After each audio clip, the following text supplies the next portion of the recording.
Bismillahirrahmanirrahim. Assalamualaikum warahmatullahi wabarakatuh. Jadi ini mungkin pertemuan pertama bagi kita mengenai filsafat pendidikan.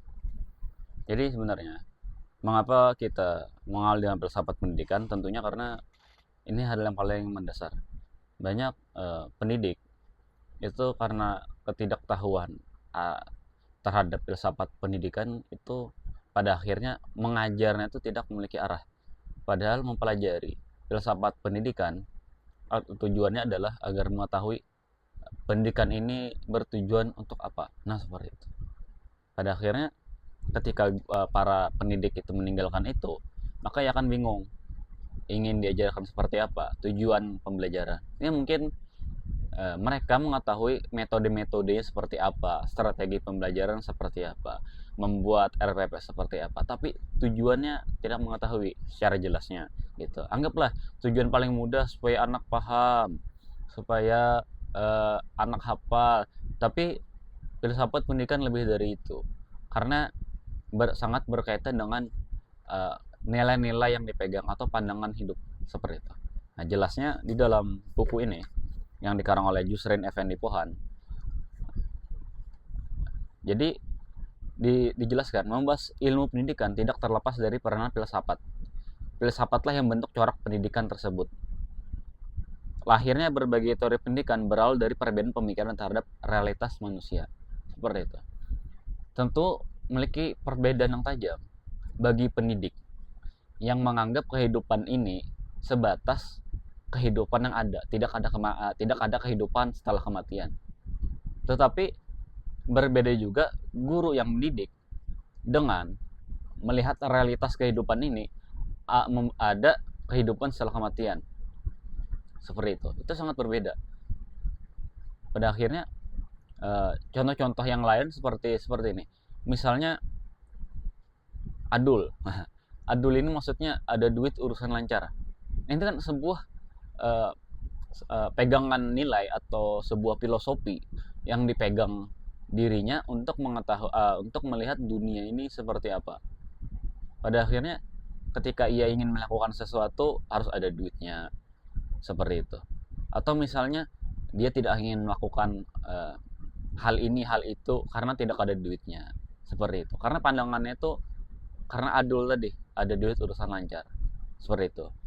Berbeda lagi pandangan-pandangan yang lainnya dari pandangan itu sendiri, tentunya akan berbeda cara mendidiknya, seperti itu. Oleh karena itu di dalam buku ini itu berbagai pandangan sangat banyak. Kita contohkan pandangan-pandangan di sini seperti misalnya kayak pendidikan klasik, bagaimana zaman kuno atau zaman-zaman dahulu itu memandang pendidikan itu seperti apa. Kemudian ada pendidikan modern atau yang paling dekat dari kita adalah postmodernisme.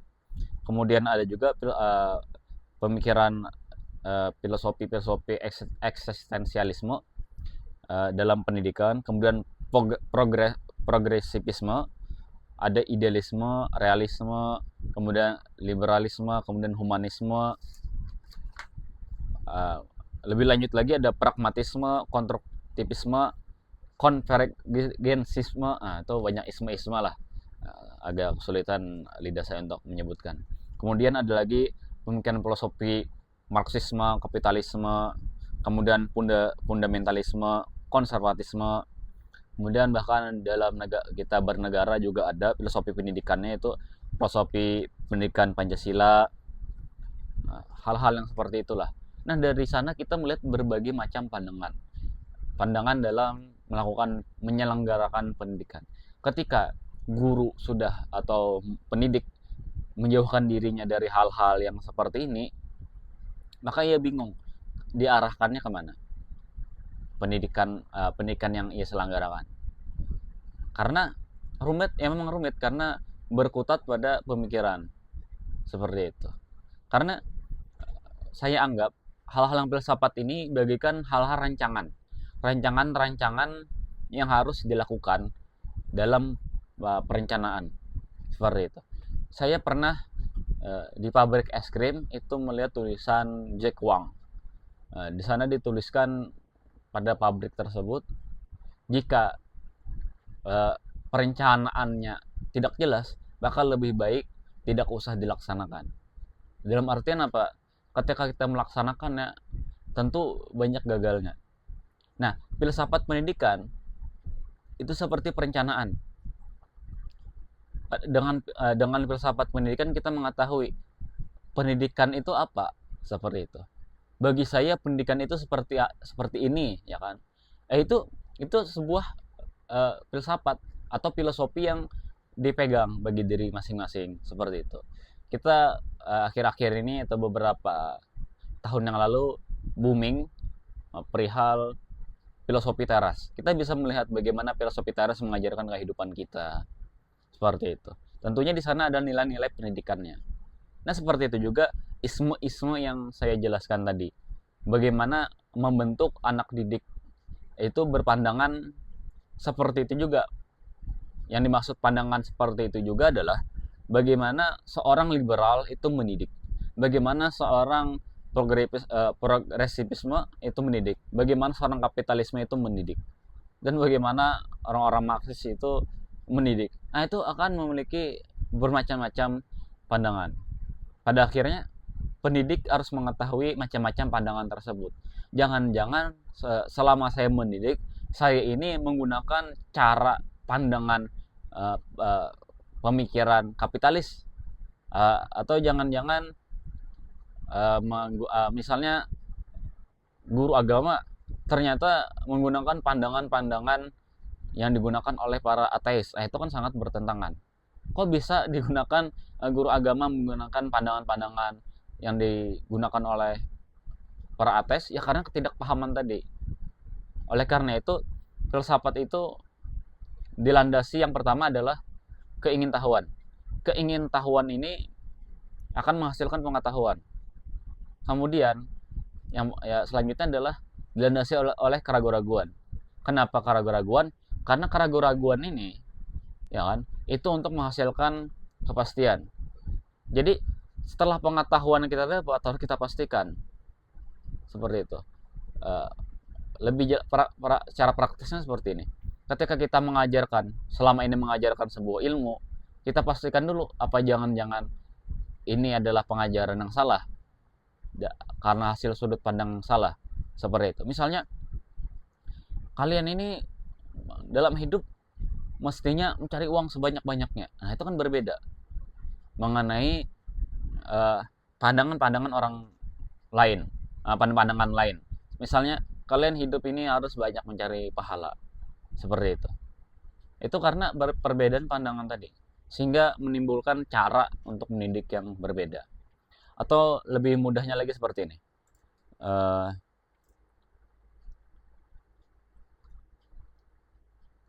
Banyak sistem pendidikan yang itu mencetak pekerja, ya kan? Kemudian ada lagi pendidikan yang memang membentuk kita menjadi manusia yang utuh. Itu cara mereka mendidik berbeda, seperti itu. Selanjutnya, bagaimana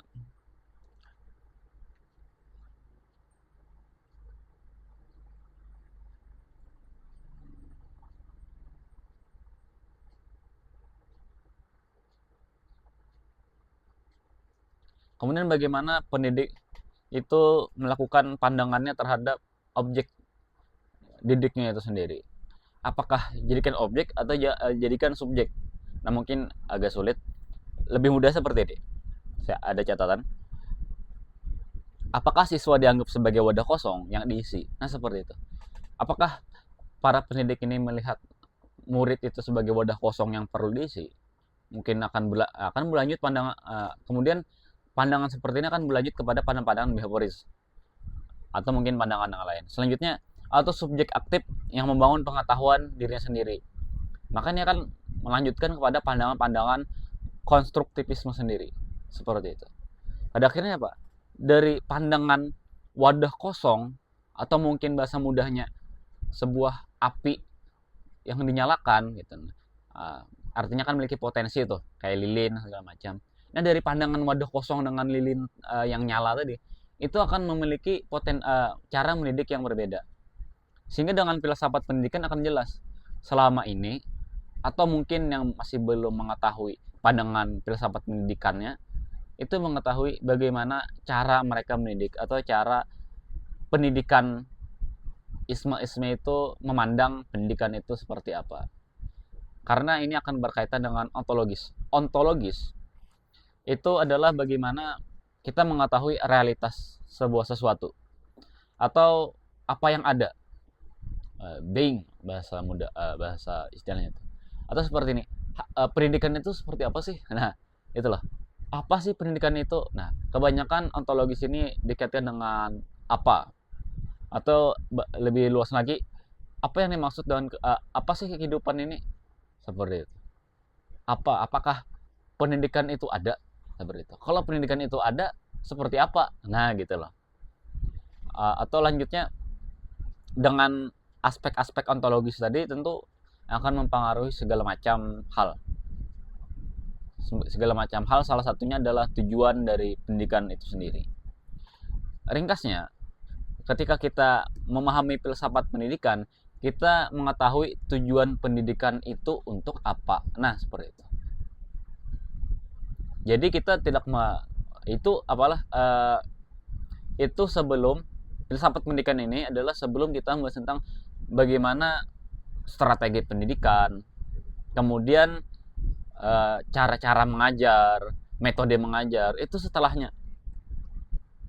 Oleh karena itu diutamakan filsafat pendidikan ini tadi. Karena apa?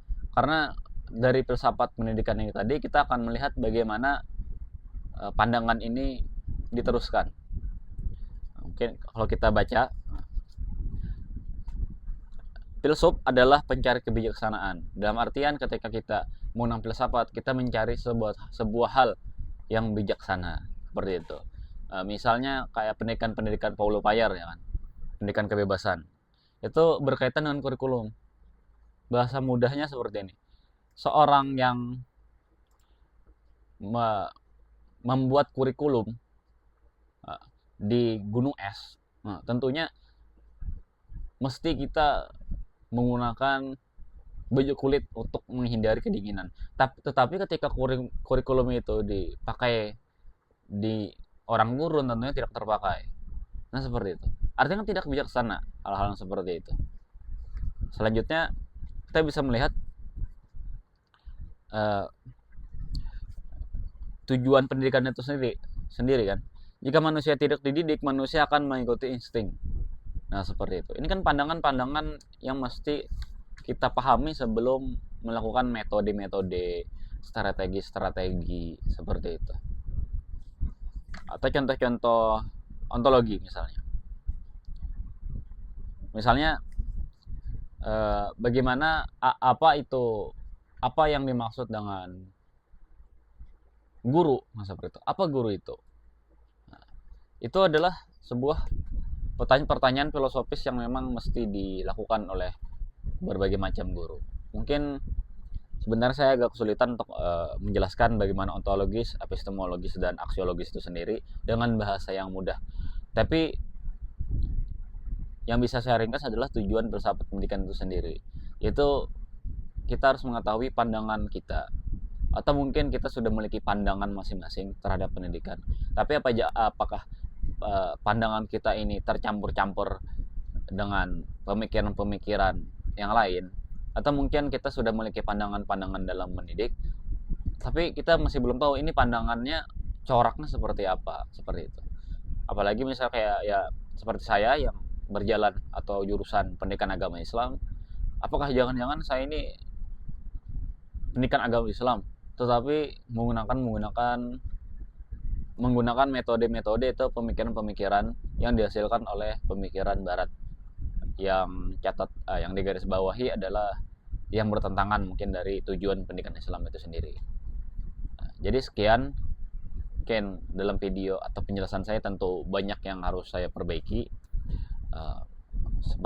seperti penggunaan struktur kalimat lah, karena ini video yang lumayan panjang dan saya tidak terbiasa monolog yang seperti ini. Terkadang saya lebih sering berdiskusi. Awalnya materi-materi yang di sini itu saya ingin jelaskan dalam diskusi-diskusi, Tapi karena diskusi memerlukan orang, ya 2 orang lah minimal, dan itu agak sulit saya temukan. Maksud saya temukan adalah dari segi waktu, termasuk dari segi orangnya. Bahkan sempat saya tawarkan kepada himpunan-himpunan mahasiswa, mungkin mereka sibuk atau masih banyak yang program kerja yang belum dilakukan, jadi saya menggunakan monolog seperti ini.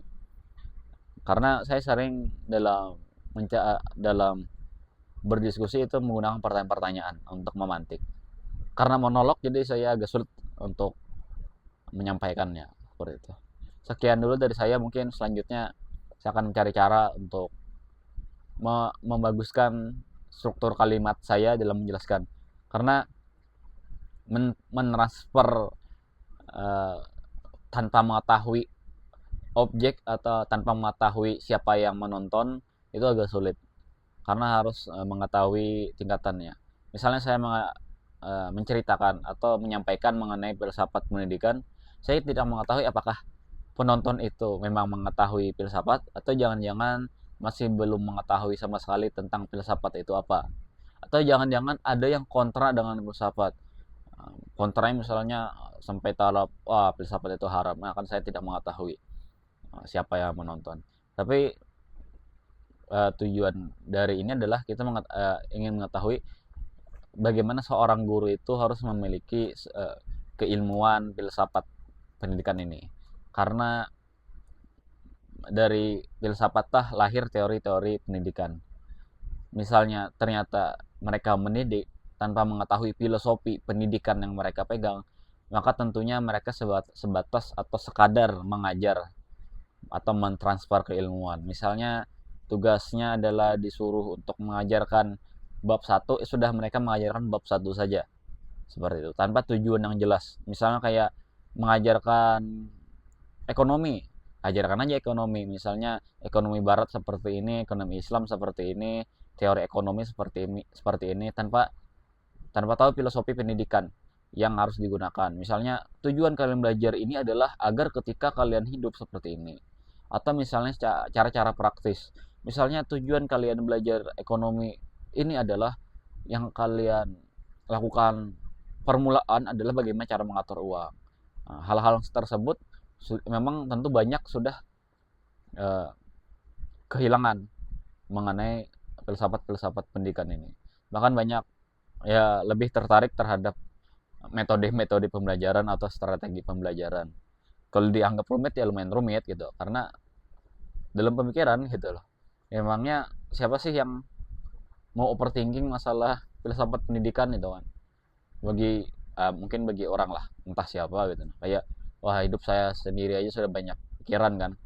Untuk apa lagi saya mempelajari filsafat pendidikan? Apalagi ya kita mengetahui kadang banyak guru-guru aja untuk mempelajari suatu ilmu yang baru aja sulit kan, karena beban administrasi.